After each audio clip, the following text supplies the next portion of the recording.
अब छोलिया हो या लोबिया, सफेद चने या काले चने, सब कुछ मजेदार बने।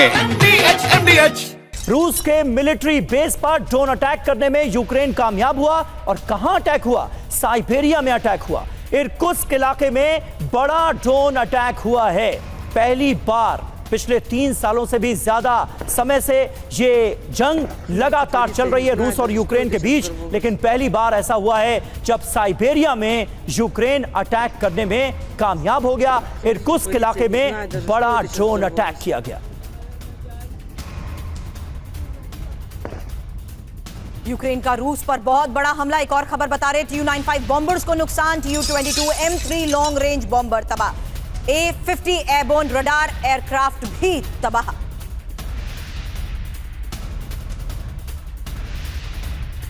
ये तस्वीरें अब इंफॉर्मेशन वॉल पर भी आपको दिखाते हैं, जिससे साफ है कि किस तरीके से रूस पर बड़े हमले को यूक्रेन ने अंजाम दिया।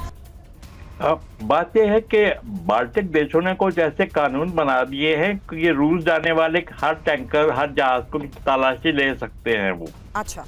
चाहे तो इसके जवाब में रूस ने ये किया था, और जो अपने शिप लगाए थे उनके रक्षा करने के लिए जो सेंट पीटर्सबर्ग आते हैं, तो अब ये लगता है कि वहाँ उसके ये लोग पकड़ेंगे और रूस के इन बॉम्बर्स का नुकसान हो गया है। इसलिए जो बाल्टिक पर जो है लगता है कि पुराने जमाने की तरह से रूस की ब्लॉकेट की जाएगी वहाँ उधर ये बाल्टिक सी में, और इसमें लगता है कि रूस जवाबी कार्रवाई करेगा, क्योंकि जो वार्निंग दे चुका है। जहाज नहीं है, रॉकेट है, करेंगे, उसका यूज करेंगे। तो बहुत खराब है, क्योंकि सीधी सादी बात है। हम कह रहे हैं यूक्रेन, ज़ेलेंस्की ने कहा, वो किया, सवाल ज़ेलेंस्की का नहीं है। ब्रिटेन ने और फ्रांस ने साफ कहा है कि हमको रशिया की स्ट्रेटेजिक डिफीट चाहिए। जी। तो इसी तरह से वो होगी। ठीक है शुक्ला जी, बिल्कुल बने रहे आप हमारे साथ। और देखिए इस बीच अहम खबर, रूस का यूक्रेन पर पलटवार, खार्किव में ड्रोन लॉन्चर्स तबाह, यूक्रेनी यूएवी लॉन्चर्स को तबाह कर दिया गया। 6 लॉन्चर, 8 गाड़ियां और 30 ड्रोन तबाह होने की खबर सामने आ रही है। खार्किव में ड्रोन लॉन्चर्स को तबाह किया गया है, ये बड़ी जानकारी है। रूस अब यूक्रेन पर पलटवार करता हुआ नजर आ रहा है। इस हमले के बाद खार्किव में ड्रोन लॉन्चर्स को बड़े पैमाने पर तबाह किया गया है। यूक्रेनी यूएवी लॉन्चर्स को भी तबाह कर दिया गया है। जो जानकारी मिल रही है वो ये कि 6 लॉन्चर्स, 8 गाड़ियां और 30 ड्रोन रूस के ताजा हमले में तबाह हो गए। और अभी यूक्रेन पर रूस का जवाबी हमला, स्कैंडर मिसाइल से रूस का ये जवाबी अटैक, यूक्रेन के ड्रोन कमांड सेंटर पर अटैक को लेकर ये बड़ी खबर सामने आ रही है। तो रूस के जवाबी हमले को लेकर इस वक्त की एक और सबसे बड़ी खबर है ये, जहां आपको बता दें स्कैंडर मिसाइल से रूस का ये जवाबी अटैक बताया जा रहा है। वहीं थोड़ी देर पहले अभी आपने सुना कि किस तरीके से समीर ने बताया कि रूस का यूक्रेन पर पलटवार होते हुए खार्किव में भी ड्रोन लॉन्चर्स को तबाह किया गया है, यूक्रेनी यूएवी लॉन्चर्स को तबाह किया गया। फिलहाल इस वक्त एक और बड़ी खबर है स्कैंडर मिसाइल से रूस के जवाबी अटैक को लेकर, और ये 2 खबरें एक साथ आपको दिखा रहे हैं, जहां यूक्रेन के ड्रोन कमांड सेंटर पर अटैक को लेकर ये बड़ी खबर सामने आई है। पांडे सर, ऐसे में यही एक और सबसे इंपॉर्टेंट बात कि रूस बहुत हद तक बातचीत से पहले बड़े स्तर पर एरियाज को रिकैप्चर करने का दावा कर चुका था। अब अगर टेबल पर बातचीत होती है तो जाहिर सी बात है एरिया वाइज रूस की वो पकड़ कहां पर है और किस लिहाज से वो पूरे एरिया को कैप्चर कर चुका है, ये भी साफ हो जाएगा। देखिए, एक बहुत ही महत्वपूर्ण बात है कि चाहे हम इसको स्वीकारें न स्वीकारें, लगभग 18 से 20% यूक्रेन का हिस्सा इस समय रशिया के कब्जे में है। और वहाँ के लोगों का जब वो व्यू पूछा गया तो 80 से 90% लोगों ने कहा कि वो रशिया के साथ रहना चाहते हैं। अब दूसरी बात ये है कि जियोग्राफिकली बहुत ज्यादा डिफरेंस इस अटैक की वजह से नहीं आएगा, लेकिन सबसे बड़ा जो प्रश्न उठता है इस समय कि आखिर जो 40 जहाज एक साथ आपने यहाँ पर पार किए, हालांकि इसकी डेप्थ की 3,500-4,000 किलोमीटर दूर थे यूक्रेन बॉर्डर से, लेकिन आपने इसको कैजुअली क्यों छोड़ा? क्यों ऐसे इतने इंपॉर्टेंट एसेट्स को, A-50 जो है early warning airborne warning systems है, तो इसको आपने कैसे छोड़ दिया? क्यों नहीं आपने इनकी सुरक्षा की गारंटी ली? क्यों नहीं उस पर दिखा?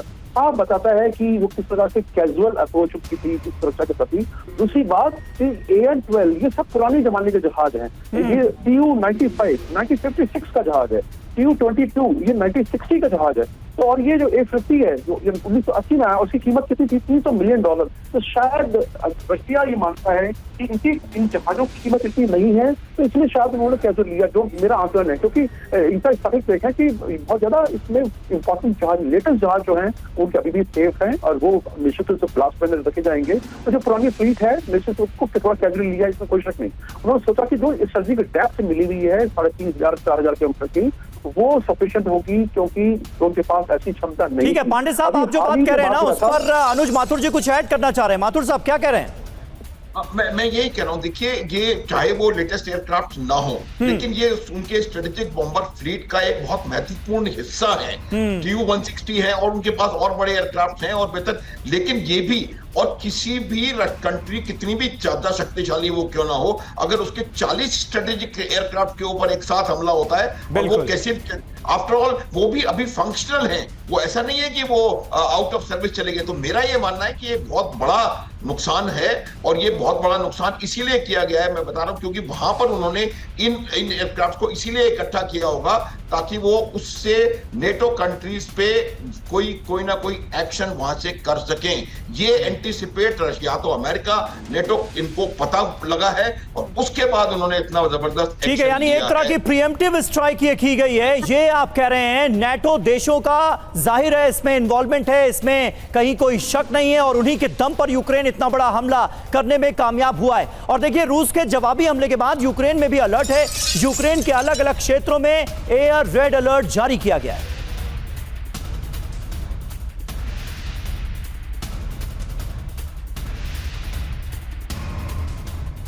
और रूस के खिलाफ यूक्रेन का ऑपरेशन वेब 1.5 साल से की जा रही थी तैयारी, जहां राष्ट्रपति जेलेंस्की ने खुद इसे लीड किया। ऑपरेशन वेब में 41 रूसी बॉम्बर्स तबाह कर दिए गए।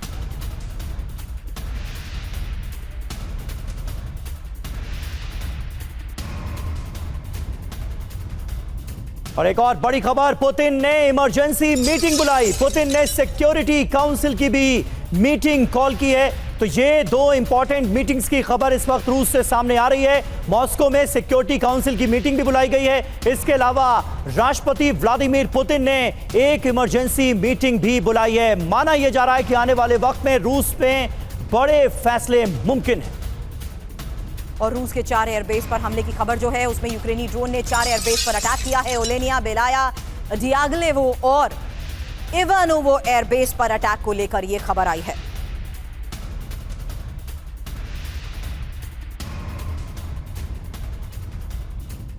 और वहीं एक और अहम खबर यह है कि खेरसॉन में रूस की गाड़ियों को निशाना बनाया गया है, गाड़ियों पर अटैक किया गया है। पेट्रोपावलिवका में ड्रोन ने रूसी ट्रक को उड़ाया। ये देखिए, ये उसी हमले की तस्वीरें आपके सामने। और यूक्रेन में खड़े ट्रक से ड्रोन हमले को लेकर खबर, जहां रूस बॉर्डर के पास खड़े ट्रक से यह अटैक हुआ। हालांकि एक और तस्वीर हमने आपको अब से थोड़ी देर पहले दिखाई कि किस तरीके से ट्रक ड्राइवर की मौत को लेकर यह खबर आई, जहां से इस हमले को अंजाम दिया गया। और खड़े ट्रक से ही यह ड्रोन हमला हुआ। रूस बॉर्डर के पास खड़े ट्रक से अटैक।